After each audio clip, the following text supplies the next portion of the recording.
Hola, muy buenos días, buenas Good tardes. morning, good afternoon. Thank you for joining us today for this press briefing offered by PAHO on the COVID-19 pandemic in the region of the Americas on this Wednesday, September 1st. My name is Sebastián Oliel with the Communications Department here at PAHO, and this session will be about an hour long as every week. Please send us your questions using the chat, and we have already received your questions via email. Please, when sending your questions, do include your name and media outlet. Let me remind you that we have simultaneous interpretation into English, Portuguese, and French, and that you can choose any of those languages by clicking on Interpretation. Today, PAHO's director, Dr. Carissa Etienne, will be reporting on the evolution of the pandemic in the Americas and will be offering an update on vaccination in the region. Dr. Etienne today is here with Dr. Barbosas, Assistant Director of PAHO, Dr. Enrique Perez, Head of Information Management and Risk Assessment with PAHO, and Jairo Mendez, RICO Advisor on Emerging Viral Diseases at PAHO.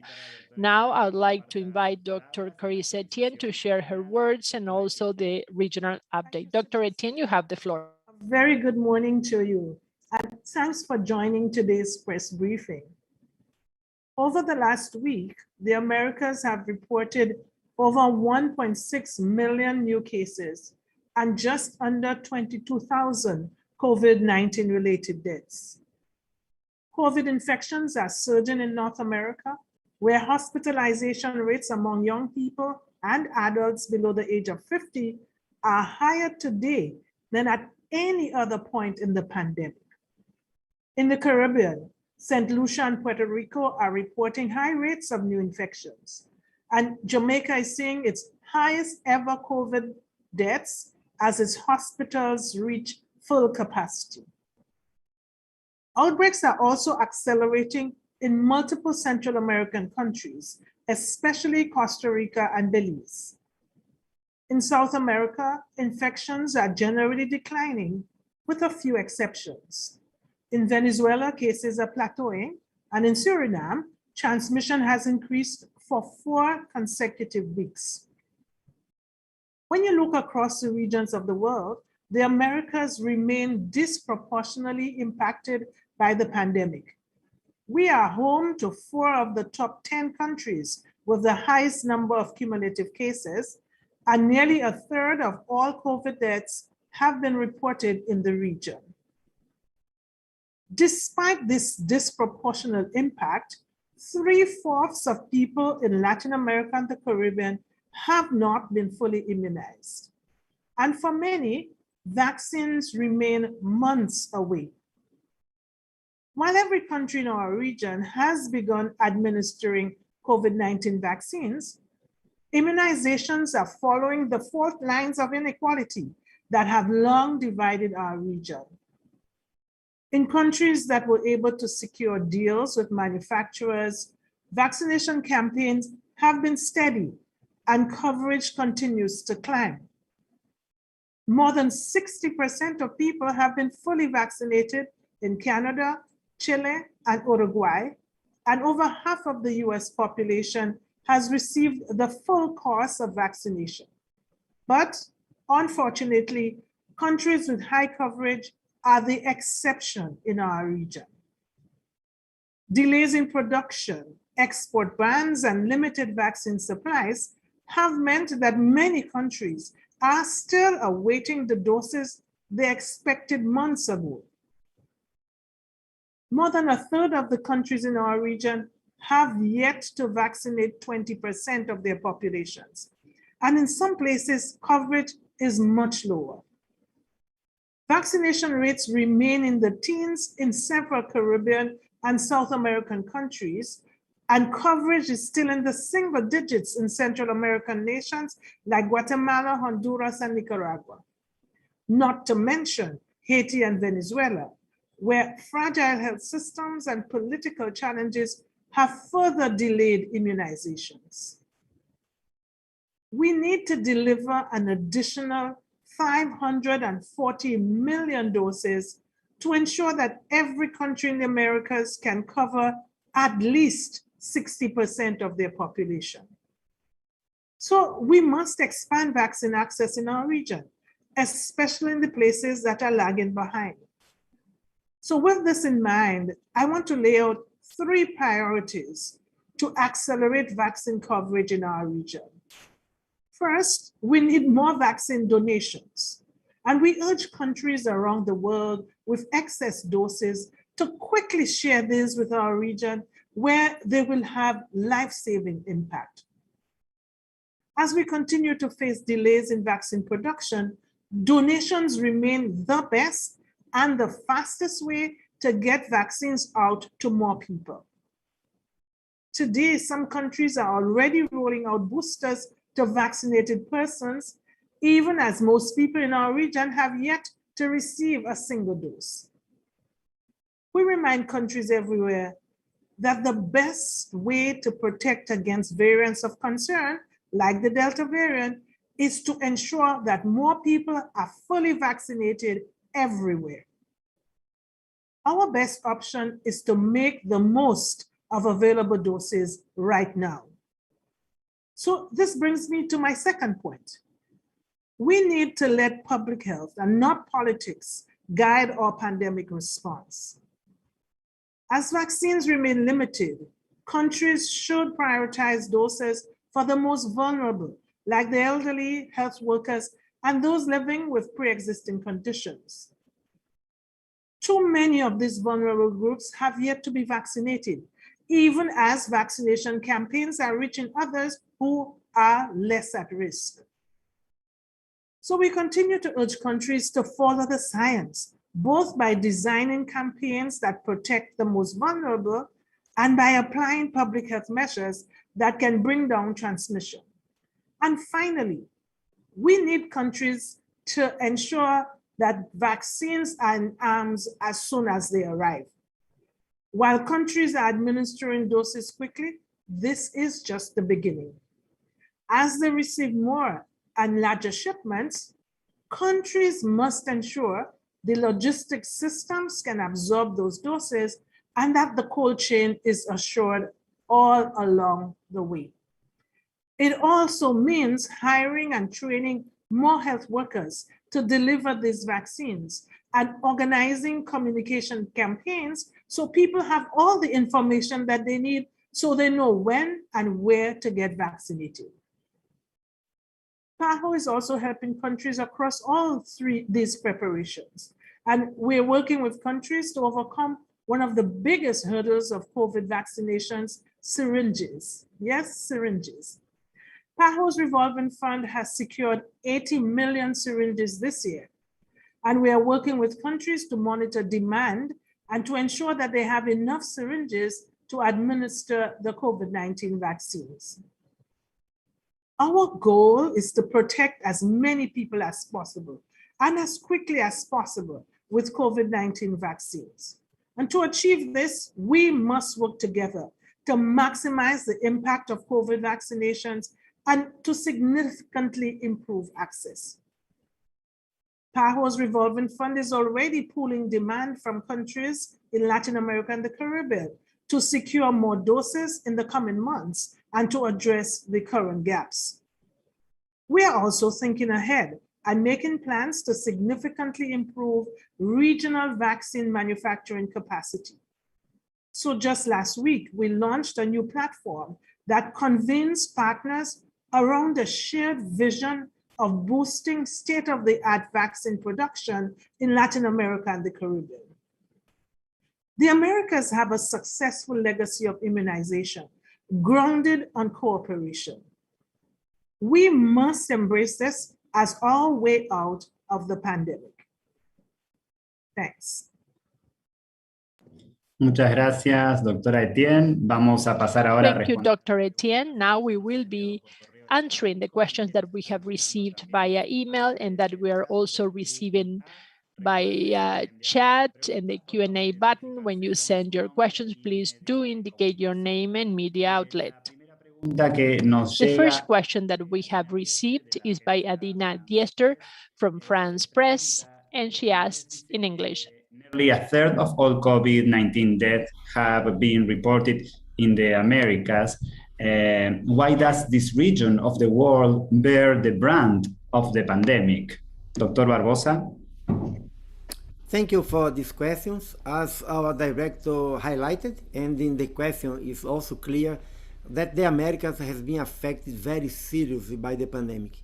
I think that you have two groups of causes. Before the vaccines were available, the main problem that we had in the Americas was some socioeconomic determinants that we have that undermined the effectiveness of many public health measures. It's different to implement a stay-at-home policy in a country that has a very strong social network, to protect the most vulnerable families, and in a country, in the main country in Latin America and the Caribbean, you don't have this kind of support. You have very critical housing conditions. People that live in the favelas, in slums, in the big cities, they have kind of a permanent crowded situation. We had also some authorities that questioned the use of masks, that released the information about the medicines that could prevent the transmission. So we had all of these factors working together to reduce the effectiveness of the public health measures that could have decreased the transmission in the region. When we look to the figures in Latin America, and in most countries in Latin America, we see a kind of plateau. So the measures that were adopted, they prevented the explosion in the number of cases, they prevented some critical situation, but they were not able to control the transmission. So we were accumulating deaths every day. After the vaccines, I think that we have another factor that is very important, because the average of people with 2 doses in Latin America and the Caribbean is around 25-26% only. So you cannot reduce the mortality until you reach a higher immunization coverage. So now I think that the measure that can reduce the mortality is when we combine the public health measures with most important and more equitable access to vaccines for all the countries in the region. We need, some countries haven't reached yet 10% of their population protected, so they were not able to protect the most vulnerable. So it's very important that the decrease in the deaths that some countries in Latin America and the Caribbean are representing needed to be supported by a vaccination that can offer vaccines to all people that need them. Thank you. Muchas gracias, doctor. Thank you very much, doctor. The next question is by Jasmine Brown from Bahamas, and in English it reads: Industry has resumed in the Bahamas. However, in recent weeks, there have been COVID cases reported on ships. She also says that the Bahamian government announced all cruise passengers over the age of 12 must be vaccinated. Is the cruise industry too risky at this time, considering the fact that COVID cases are surging in the region? Dr. Enrique Perez? Thank you very much for this question, which is very relevant, not only for the Bahamas, but also for all the Caribbean countries related with the cruise business. We are aware of the pressure that the pandemic is posing on the tourism industry and in the national economies also, that depends on tourism, as well as the efforts that the cruise lines to establish preventing and mitigation measures on board the vessels. Nevertheless, it's important to consider that the major, let's say, COVID-19 transmission events that occur on board cruise ships worldwide at the beginning of the pandemic, as well as their replication on smaller scales during the summer of 2020 and some events also in 2021. So also we have to consider that similarly that at the present evolution of the spread of the virus across the Americas, right? The director just talked about that, and Dr. Jarbas as well. The unknowns related to the impact of the COVID-19 vaccines on the transmission of the virus, and as well the challenges related to accessing the vaccines and all the rolling out in most countries in this region. So consequently with this, all the attempts to reopen the ports to cruise ships, it is imperative to act with extreme caution. At the present, and as per the WHO position paper published in February 2021, the proof of vaccination against COVID-19 should neither be regarded as a guarantee or free of infection, nor be required. Also, with WHO, we are in the process of updating the document that was published in December 2020, and the name of the document is Considerations for Implementing a Risk-Based Approach to International Travel in the Context of COVID-19. The update version of the document will be along the line of the national authorities in countries of destination may consider implementing a customized approach, if I call it that way, to public health measures, excepting from SARS-CoV-2 testing and or quarantine of requirements international travelers who are fully vaccinated. And when we mean fully vaccinated is the person that have received the last recommended dose of a vaccine against COVID-19 listed by WHO for emergency use or approved by a stringent regulatory authority 2 weeks or period to traveling. Finally, I will say to illustrate using the approach that the United States is having, that there is a need in establishing a more robust normative and regulatory frameworks at national level, which define the responsibilities of the national authorities, the cruise line operators, and the passengers. This framework, this work that the United States is published as the CDC website under the framework of conditional sailing order, and they update it frequently.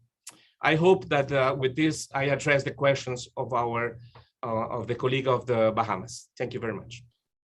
Gracias, doctor. Próxima pregunta. Thank you, doctor. The next question also from Bahamas, but at the regional level, Jasmine Brown from News and also from The Guardian are asking in English. Being detected in any of the samples sent for testing from the Bahamas. Y también Daniel Politi del New York Times pregunta could you please give us an update on the spread of the Delta variant in the region? Do you have any theories as to why the variant does not appear to have spread as quickly in Latin America and the Caribbean when compared to North America and Europe? Dr. Jairo Mendez. Thank you very much for that question. In close collaboration with the PAHO Genomic Surveillance Regional Network, several samples from the Bahamas have been sent to the sequencing reference lab in Fiocruz, Rio de Janeiro in Brazil, and more recently also to the Instituto Gorges in Panama, where complete genomes have been obtained. According to the most recent information already available in global databases, the alpha variant of concern has been detected in most of these samples from Bahamas, together with other variants in less proportion, including Iota, classified as by WHO as a variant of interest. So far, there is no evidence of Delta variant circulation in the Bahamas.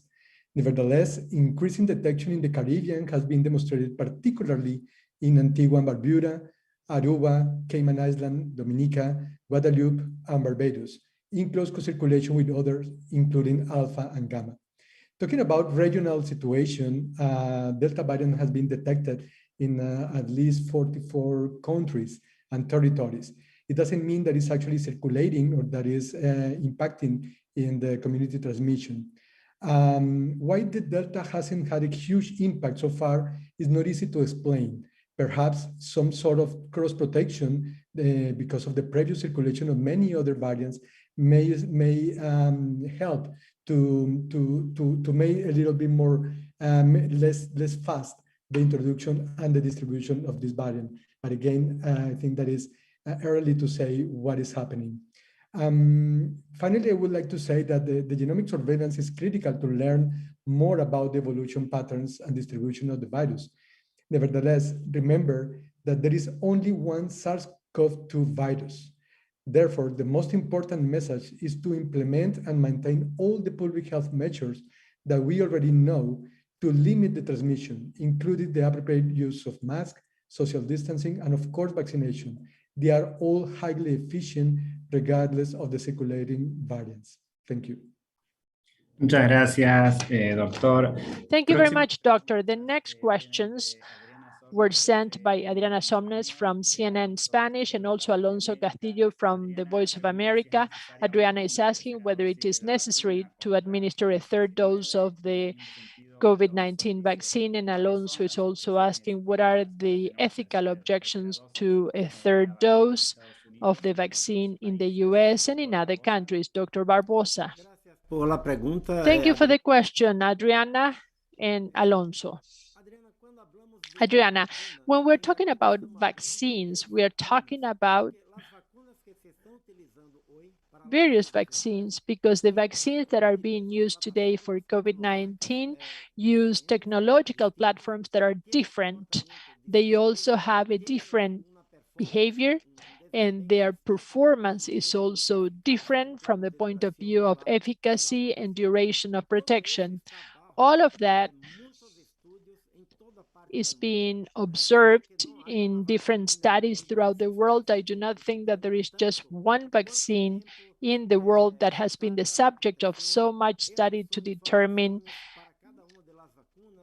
how long protection takes. This is information that leads the experts advisory group of PAHO, that is to say SAGE, to assess constantly. There is no evidence so far, no strong evidence of the need to administer a third dose for the whole population. Some specific groups are being assessed, but the information that we currently have is not enough to make a recommendation for a third dose. What we know so far, and what we already have data about, is that if individuals do not have at least one dose of the vaccine, there is a large number of individuals that receive the first dose, but they have not completed the schedule with a second dose for protection. So PAHO, WHO have no doubt that our priority is to expand access to vaccines. Protection will not be greater if a wealthy country starts administering third or fourth doses while transmission is uncontrolled in other countries, because in those countries there is no access to vaccination. So the best way to protect everyone is by expanding access to vaccines. That is our priority. While we continue with assessments and also based on evidence and the duration of protection for each of the vaccines in the various age groups, because it is different if we're talking about the elderly or a young, healthy adult.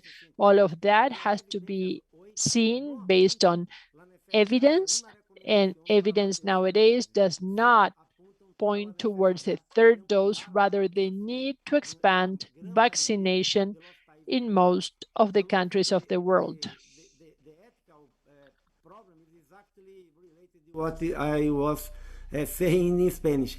We cannot have a world where some countries are discussing with limited evidence, scientific evidence so far, a third dose, while in many other countries, people are struggling to have the first dose and to complete the vaccination. But I insist, it's not only an ethical and moral problem, it is also a public health problem, because the best public health response is to protect everybody everywhere. This is the way that we can control the transmission, that we can prevent other variants to emerge and to challenge all the advance that you have already achieved. So it's very important from an ethical, a moral, but also from a public health perspective to increase the access for the vaccines in every country in the world. Thank you. Gracias, doctor. La próxima pregunta. Thank you, doctor. The next question is by Rich Mendez from CNBC in the US, and in English it reads, has been used by people in Latin America as a treatment for COVID-19 for a year now, so much so that it has hindered clinical trials to study the drug. The United States has seen a spike in the use of ivermectin and calls to poison control centers in several states. What can the US learn from ivermectin use in Latin America, and what has been the result of widespread ivermectin use in Latin America? Dr. Enrique Perez. Well, thank you very much for your question. First, I would like to highlight that PAHO, the Pan American Health Organization, is updating and publishing on a regular basis their evidence synthesis on therapeutics and other interventions. For this, we have been identifying, evaluating, and synthesizing different types of studies. However, is well-conducted, randomized, controlled trials are the best evidence to evaluate the effectiveness of different interventions and formulate recommendations. Based on the best available evidence of WHO and PAHO have periodically been updating their clinical management guidelines. Many studies has been evaluated the effectiveness of ivermectin for prophylaxis. And when I mean prophylaxis is persons without COVID, but at risk of being infected, and for the prevention of complications. At the present, we have identified by the methodology that's just mentioned, 29 randomized control trials that assess ivermectin in patients with COVID-19, and only 15 of those studies reported on clinical important outcomes. Many of these randomized clinical trials had incomplete information and also significant methodological limitations. 7 of these randomized control trials with fewer methodological limitations report no significant reduction in mortality, mechanical ventilation, and probably no improvement in time to symptoms resolution. The World Health Organization and the Pan American Health Organization recommend not to use ivermectin in patients with COVID-19, except in the context of a clinical trial. Management is focused on providing access to medication and clinical interventions that are proven effective for saving life as the pandemic evolves. PAHO updates its guidelines and review of potential therapeutics. It means that the state of the art of the evidence, it is available in our website for the doctors, for the medical doctors, and also for the medical association. I hope that with this answer, I answer Rich Mendez from CNBC. Thank you. Gracias, doctor. Thank you, doctor. Next questions are from the chat and from email from Jose Galliano.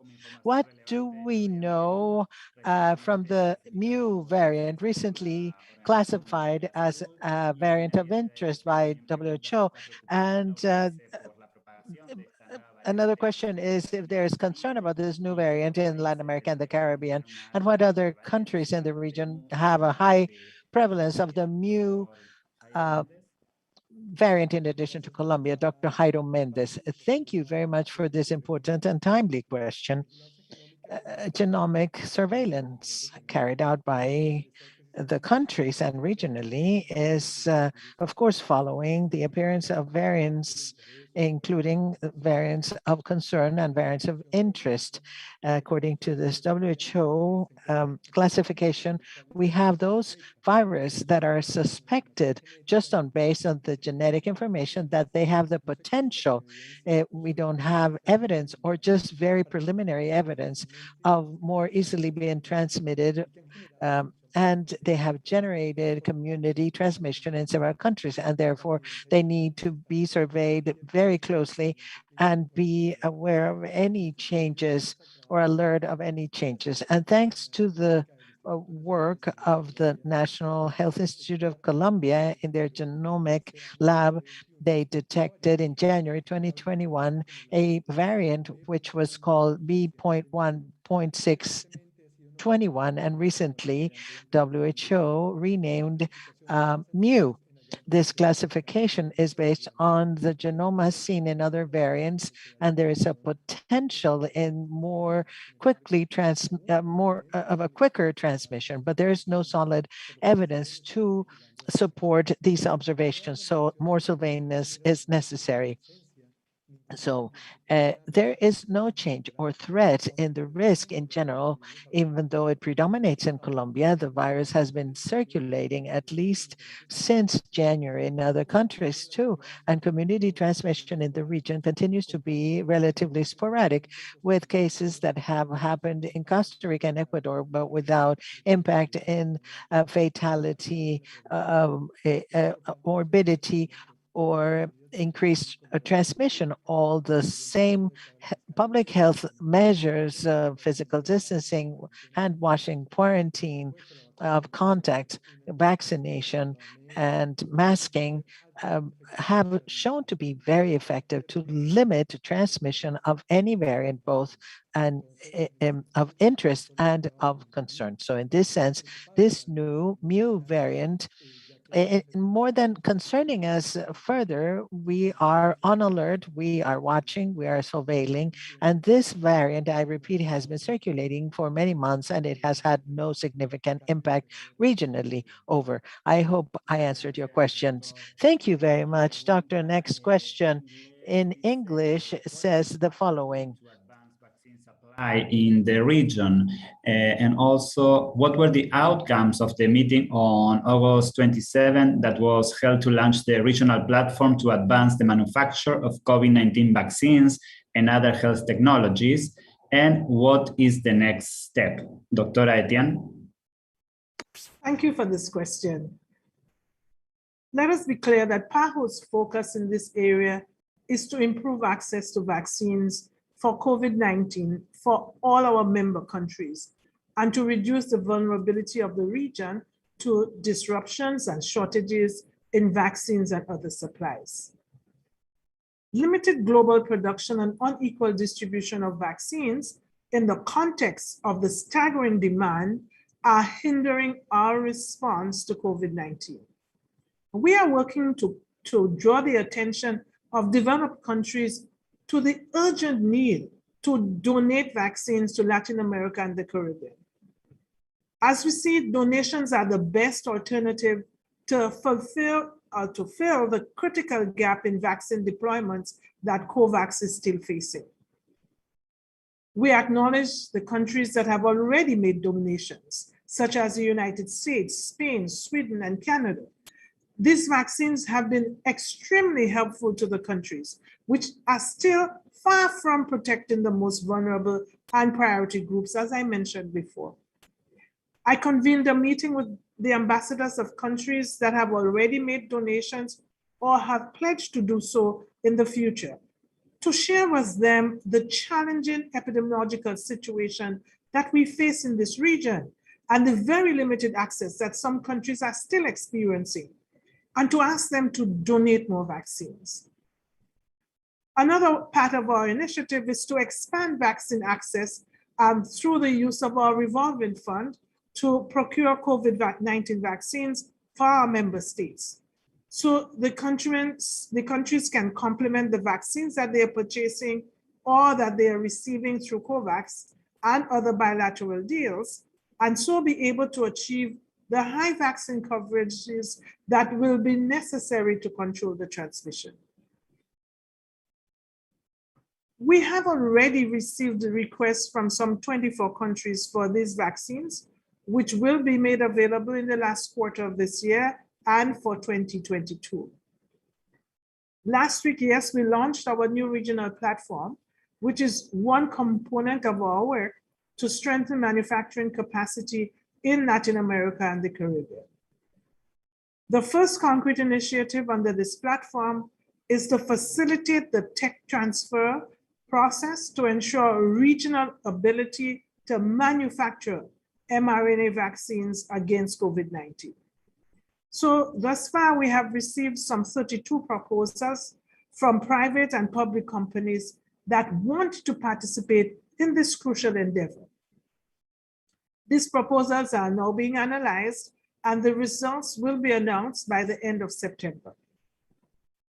Let's be clear that this is not a short-term response, but part of a long and sustainable process to reduce our dependency on imported medicines, vaccines, and medical supplies in this region. During this pandemic, it became evident how dependent we are on imported medical supplies, which can cause shortages and jeopardize the response from the countries. We need to change this situation to be better prepared to respond to future emergencies and to increase the accessibility for our health systems. PAHO also wants to have all the medical products that can be produced under the Regional Platform Initiative to be genuine regional public health goods, using the Strategic Fund for Medicines and the Revolving Fund for Vaccines to benefit all the countries of Latin America and the Caribbean. Thank you. Muchas gracias, doctor Etienne. Las siguientes preguntas vienen de Florencia. Thank you very much, Dr. Etienne, from Ms. Truco and Mr. Colin from Guatemala. Florencia says that the Mexican agency, COFEPRIS, issued a favorable opinion to approve the Abdala vaccine. Florencia asks for comments about this news coming from Mexico. And Daniel Colin from Guatemala asks whether the Abdala vaccine could be an option of purchase through PAHO for those countries that are having trouble to buy other brands of vaccines. Thank you very much for the question. There's always curiosity about the processes to obtain licenses for the region. Each health authority has their own laws and regulations that are the basis for their decisions. Yes, so COFEPRIS, FDA, Anvisa in Brazil, and others, each health authority has its own legal framework in each country. And based on this legal framework, they evaluate vaccines, medications, and give an authorization for emergency use or a definitive final license. We do not comment on what decisions each one of the national regulatory agencies in each country makes. This is a sovereign decision by each authority, and it should be based on international standards and transparency. One of the technical cooperations that is most important of PAHO during the pandemic has been working to support regulatory authorities in the region. Every 2 weeks, we get together with regulatory authorities to facilitate information exchange and support with information so that they can make their decisions. So I repeat, this is an individual decision of each national authority and is valid for each country. For us, for PAHO, in order for us to be able to buy a vaccine through the revolving fund of PAHO, the vaccine has to be authorized and pre-qualified with EUL from the WHO, and this has always been the arrangement by the revolving fund. It is a level of safety, a guarantee of safety and effectiveness for all vaccines we buy through the revolving fund. So regarding vaccines that are being produced currently in Cuba, they have not received an emergency use license, EUL, from WHO. So they cannot be purchased through the revolving fund. As we've underlined at other times, we recognize the efforts being made by some countries in our region to develop and produce vaccines against COVID-19. This is a very important effort to have more access by all. And we invite all countries that are having processes of development and manufacturing of the vaccines in their countries to please submit their processes to make the request for an assessment by WHO panel of experts so that they can receive their EUL. This is a precondition that we cannot skip.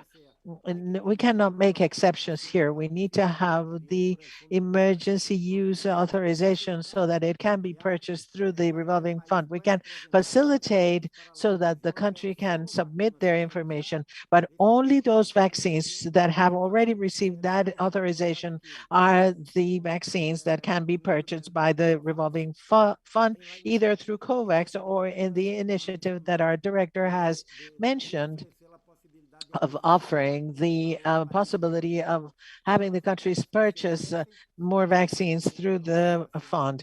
These vaccines, I repeat, have received the EUL from WHO. Thank you very much. Thank you, doctor. Next question is from Deling Romero from El Confidencial in Nicaragua.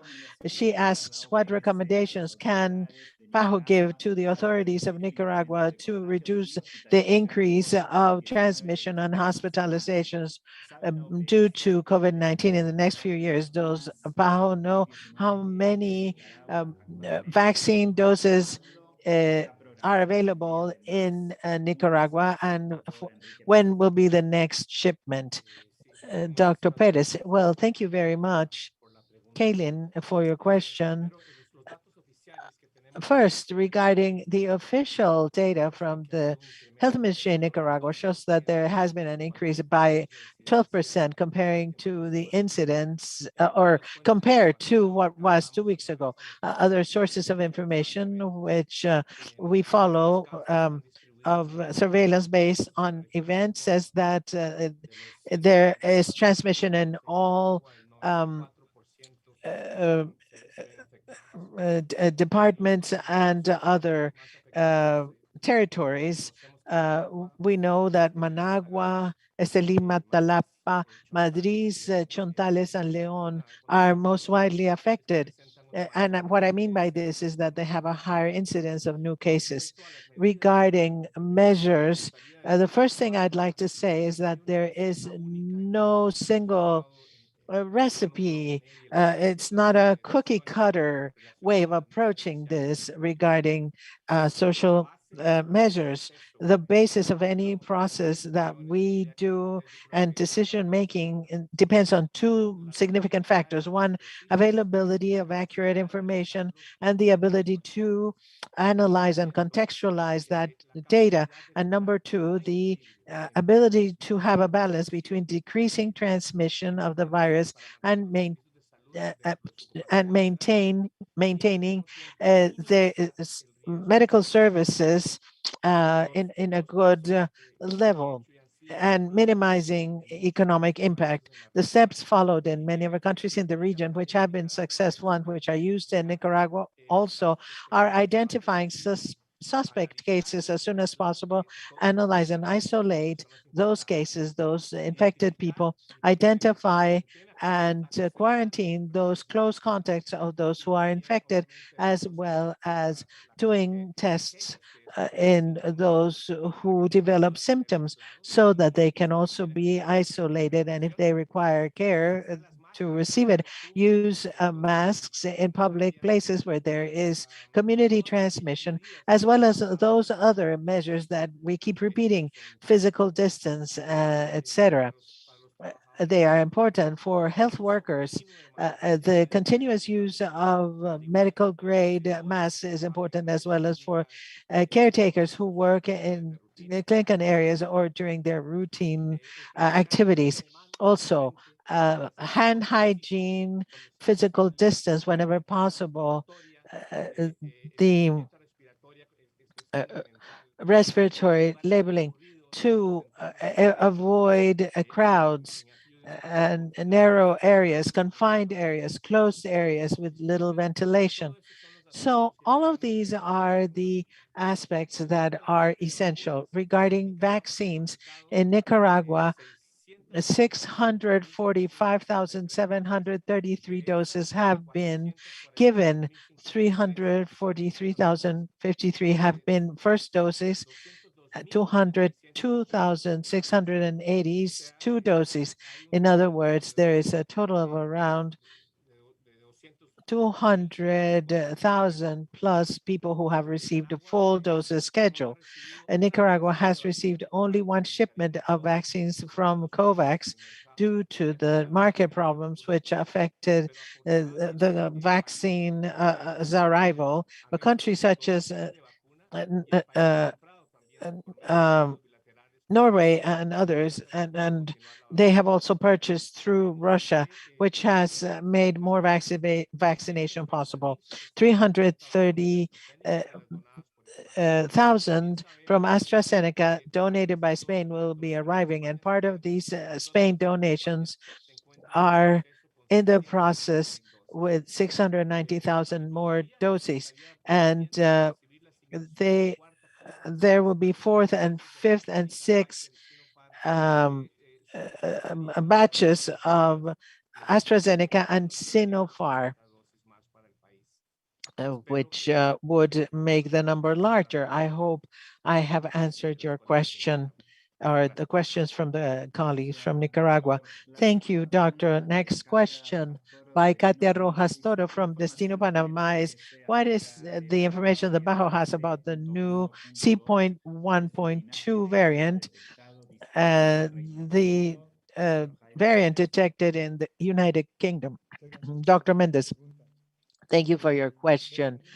Well, as far as the sublineages of the Delta variant, there is not a lot of information.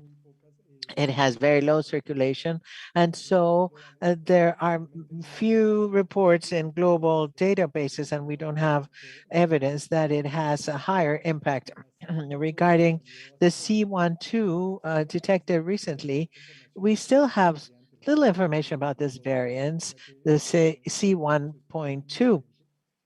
As I said, a very recent finding in South Africa, and this lineage has been an evolution from other lineages that had circulated before, that have been observed up to January of this year. And it seems it emerged in May through an evolution process. In addition to South Africa, where it originated, apparently, some sequences have been detected in UK, Mauritius, China, New Zealand, Switzerland. There has been no reports or evidence of this new variant being present in our region. To this point, we only have information from the analysis of genetic material or genomic material. And at this point in time, there is no analysis or trial that allows us to think that this new variant has an increase or brings about an increase in transmission or in variations of the immune response. So we just have genetic information, and based on this and on predictive models, we think it could eventually be of impact. But at this point in time, I repeat, we don't have enough information. And of course, we still need many studies. Regarding B.1.621, this is the mu variant that was detected in Colombia. Thanks to the strategic surveillance organized by the National Institute of Health of Colombia, this variant was detected in January. It has been circulating in Colombia and in other countries too. It was called B1621. It was renamed as a variant of interest, and the name of variant mu was given based on genomic studies. They show us a slight capacity of higher transmission, but the evidence is preliminary regarding all these observations, and therefore what we need to do is to continue to surveil them very closely. As I said before, this new name mu does not generate a change or a particular threat. And as we said before, while it predominates in Colombia, it has been circulating also throughout several months since the month of January, and community transmission has been sporadic, mainly in Costa Rica and Ecuador. It has been detected, but very little in other countries, but no impact has been seen in terms of severity or increase in transmission. And this is what we could say to this point regarding these two variants. Thank you.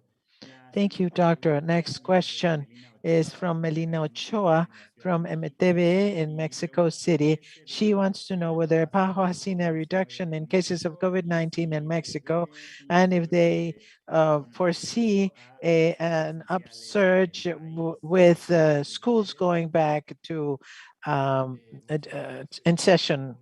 Thank you very much for your question about Mexico. Well, let's see if we compare the epidemiological weeks 34 vis-a-vis 33.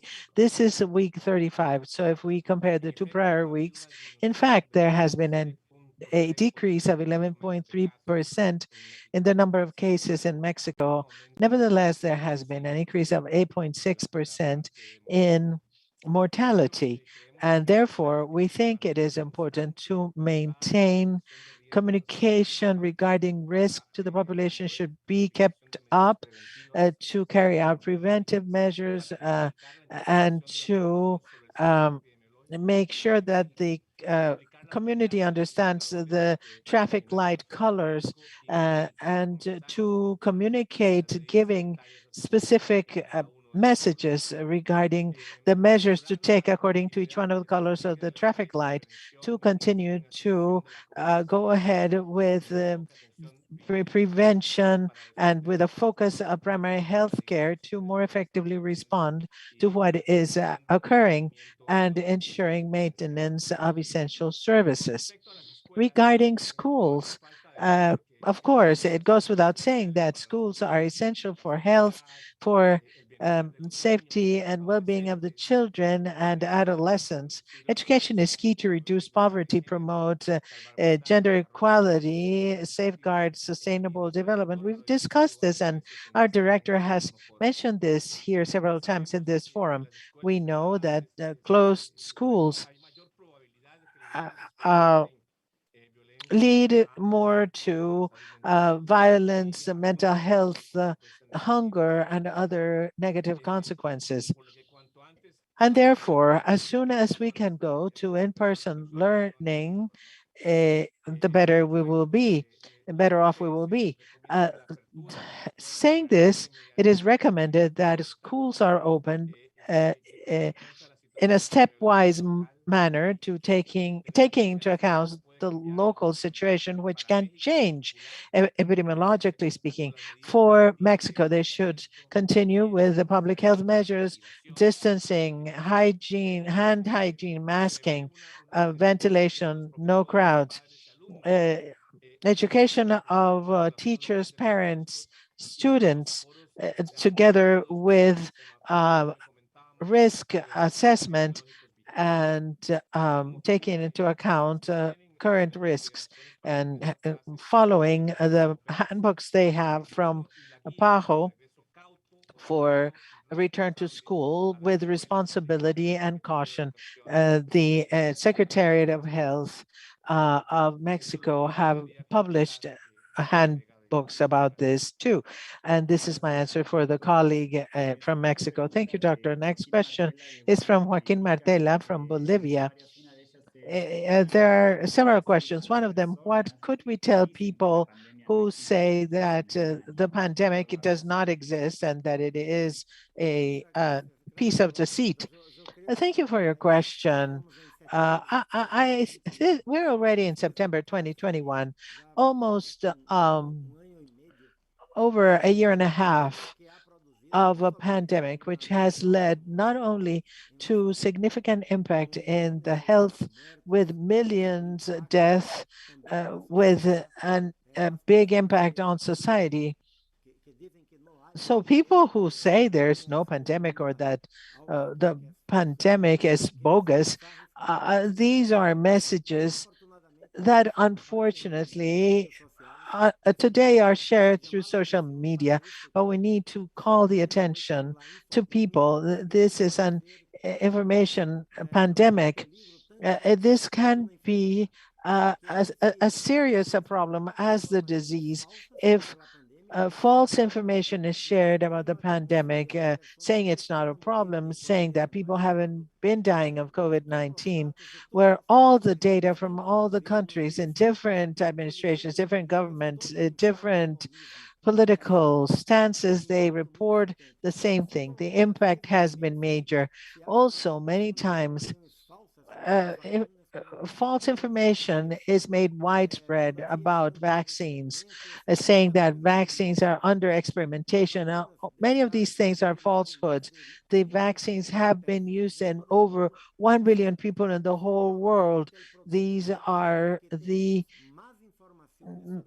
medical product about which we have the most amount of medical information in history. So the best response to this is to always look for accurate information from reliable sources. For example, the webpage from PAHO, all health professionals and journalists can find information about the pandemic, cases, deaths, technical guidelines, how to or what to do in each situation. So please always look for accurate information from websites or newspapers that you can prove the validity of. There are many people who are at this point in time trying to doubt the existence of the pandemic and the efficacy and safety of the vaccines. This is not just idle chatter. It can lead people to die. So we need to take this very seriously. And I repeat, only read information only from sources that you can prove, sources where you can verify the accuracy of the data presented. Thank you very much. Thank you, Doctor. Next questions from Venezuela. Oriana Granado from Tal Cual asks, have the first vaccines arrived from Venezuela from COVAX mechanism? And another question is how many vaccines have come from China or Russia from bilateral agreements? Yes, Dr. Perez, thank you very much for these questions. Let's see. We have some information we can share with you. The total number of doses received by Venezuela is about 4.9 million, including Sputnik, Sinopharm, and Abdala vaccines as well. We don't have the disaggregated information of each of them. The weekend they received more doses of Sinopharm, but we don't have the exact number of how many doses arrived. What other vaccines are being processed through bilateral agreements? Well, mainly from Sinopharm and within COVAX, the purchase orders have been generated for 693,000 Sinopharm doses, which will be arriving by the end of September. And other Sinopharm vaccines through COVAX will be arriving at the end of the year. The country so far has given 9,342,817 doses, out of which 3,326,527, in other words, 36% have completed the full 2-dose scheme with Sputnik, Sinopharm, and a 3rd dose for Abdallah. I hope I have answered your question. And we're coming to the end of our session today. We have some questions related to Haiti. Can PAHO provide an update on the health situation in Haiti after the earthquake and COVID-19, and what is urgently most needed there? Doctora Etienne? So thank you for this question and keeping Haiti in the news. Most of the functioning hospitals in the earthquake-affected area of Haiti are overwhelmed, and many health facilities have been damaged. We have injured people in remote communes who are still without medical attention because they can't reach health centers or hospitals. An urgent need today is to reach those people and to treat their injuries or to transfer them to health centers where they can be helped. To do this, we need more logistical support for the delivery of materials, for the deployment of people, and the transfer of patients. More than 24,400 people have been displaced by the earthquake to 58 assembly points, and they need health services where they are now located. 8 emergency medical teams, or we call EMTs, are in Haiti. 4 more are on their way, and others are on standby to help in this emergency. We desperately need to restore primary healthcare services in the affected departments, focusing on maternal and neonatal health services. In all, more than 12,000 people were injured in the earthquake and 2,207 died. The affected areas of Sud, Guadance, and Nip have a population of over 2 million, so the needs are great. We are working closely with the Ministry of Health in Haiti in coordination with Civil Protection Directorate to assess these needs, to respond to the disaster, and to help coordinate international aid. We need more medical personnel. We need medicines and medical supplies, such as anesthetic drugs and orthopedic supplies for the injured. And another important need is the psychosocial support for healthcare personnel and for the people who've been affected by this earthquake.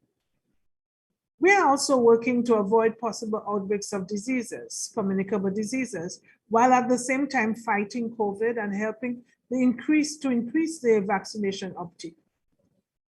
PAHO has deployed several specialists from our regional response team to the affected departments to support field coordination, epidemiological surveillance, health cluster coordination, emergency projects, logistics, EMT coordination, and others.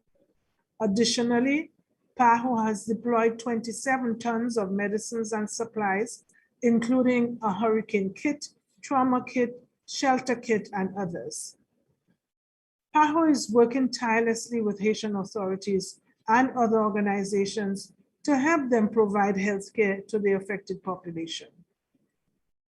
The people of Haiti must not and cannot be forgotten, and we will continue to work until these challenges are met. Thank you again for this question. And thank you for joining us for today's press briefing. Muchas gracias, doctora Etienne. Ahora... Remember that you can find further information on the COVID-19 situation on PAHO's website, and you can also find the doctor's remarks on our own webpage. We upload them immediately after conclusion of this press briefing. PAHO.org, that is PAHO's website. Thank you very much for connecting today, and let us take care of ourselves. See you next week.